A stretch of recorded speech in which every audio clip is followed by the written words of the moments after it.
বাদুড় তার লালার রস দিয়ে বিভিন্ন ফলের মধ্যে দিয়ে এই ভাইরাসটা ছড়িয়ে দেয়। Zoonotic disease. মেনলি আমাদেরকে যেটা লোকাল এরিয়ায় জানতে হবে, সচেতন হতে হবে যে যেমন খেজুরের রস খেতে বিভিন্ন জায়গায় মানা করা হচ্ছে, এছাড়াও যে সমস্ত ফল ত্বক আছে, ছাল শুদ্ধ আমরা খাই, সেগুলো চিন্তা করে করে নিজের দিকে বার করতে হবে যে কোনগুলো ছাল শুদ্ধ ফল।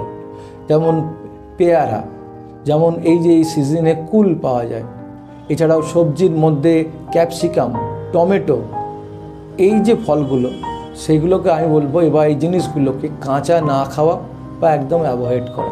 ছালযুক্ত ফল যেমন কমলা লেবু, যেমন বেদানা, যেমন মুসুম্বি, কোনো অসুবিধে নেই।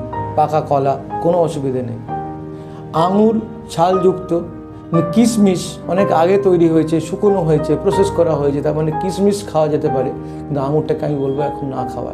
এরকম আরও কোনো ফল যদি মাথায় আপনাদের আসে বা সবজি মাথায় আসে যে এটা তো আমরা কাঁচা খেয়ে ফেলছি, যার ছালটা রয়েছে। আর সবচেয়ে বড় কথা, খাবার আগে যদি ভিনিগার জলে ভিজিয়ে রাখা হয় মিনিমাম 8 ঘন্টা, তাতে কিন্তু জীবাণুমুক্ত আমরা হতে পারি বা জীবাণুর হাত থেকে আমরা রেহাই পেতে পারি। এবং সাবান দিয়ে হাত ধুয়ে খাওয়া, এইটা একটা জায়গা মেসেজ যে সাবান দিয়ে হাত ধুয়ে খান।